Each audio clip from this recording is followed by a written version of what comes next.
Hello everyone, this is Indrajit Ganguly and welcome to your history class. Dear students, today I am going to start a new chapter from the second book of history, that is chapter number 9, Kings and Chronicles. This chapter basically deals with the story of Mughal India. I hope student, in your junior classes you read about the history of Mughal India in very brief manner. But in class 12, there is a detailed discussion about the history of Mughal India in two chapters. First, that is chapter number 8, which was already excluded by the CBSE in the pandemic, in the COVID-19 syllabus, and the second one, that is chapter number 9, that is Kings and Chronicles. Anyway, the chapter number 8 is not in your syllabus. It was a big relief for you, but chapter number 9 is still in your syllabus, and remember, it is a very important chapter.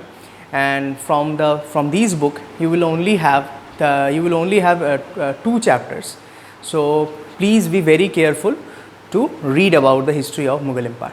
Okay, remember students, the history of the Mughals have had important contribution for the development and progress of India. So whenever you read the chapter, you could assess the importance and the contributions of the Mughal emperor in India. Okay, and these chapter will enhance your knowledge about the history of medieval India. But remember students, don't read the chapter for only passing the examination, because whenever you complete your academics and start preparing for the government jobs, competitive examinations, I personally believe that you will find lots of questions from these chapters, that is the Mughal Empire, that is from the Mughal India. So these chapter has lots of implication, lots of importance, not only for your board examination but also for your future. Okay, so let's have a look onto the first topic on this chapter, that is topic number 1, the Mughals and their empire. In this topic we will get to know about the who are Mughals. Okay, the story of Mughals in India was started in the year 1526. Remember students, this year is very important. In this first topic, I will just only give you a discussion, introductory speech, introductory lecture about the Mughals, and tell you about the lots of years. Remember, all these years are not important, and no need to give more focus or more attention about these years. It is only for to gain importance of this chapter. Okay, the story of the Mughal India was started in the year 1526. In this year, the first battle of Panipat happened. The first battle of Panipat was organized between the last ruler of Lodi dynasty, Ibrahim Lodi, and Zahiruddin Muhammad Babur. Remember students, before the Mughal rule in India was ruled by the another Muslim ruler. They are the Turkish Muslim rulers, and for the period from 1206 to 1525, this period is basically known as the period of the Delhi Sultans. Many dynasties, several dynasties like Slave dynasty, Khalji, Tughlaqs, Lodis, they ruled over India. The last ruler of the Delhi Sultanate, that was Ibrahim Lodi, and he was defeated by Zahiruddin Muhammad Babur in the first battle of Panipat. So Zahiruddin Muhammad Babur established the Mughal Empire after gaining success in the first battle of Panipat. Babur only ruled in India for 4 to 5 years, and during these days Babur also fought many wars to consolidate the Mughal power. Okay, and during the time after the death of Babur, the Mughal Empire was inherited by his eldest son. His name was Nasiruddin Humayun. Okay, but the thing is that the rule of Humayun could not be lasted long, because during that time Humayun faced the threats from the Afghan forces. Okay, and by this Humayun has to go for a war with the Afghan forces, and the Afghan forces was ruled by the another greatest ruler of India, and his name was Sher Shah Suri. I hope you heard the name of Sher Shah Suri, because the name of Sher Shah Suri was attached, was linked with the famous Sarak-e-Azam, which was later renamed as the GT Road or Grand Tank Road. Okay, so Sher Shah Suri defeated Humayun and captured the throne of Delhi and started the Suri dynasty.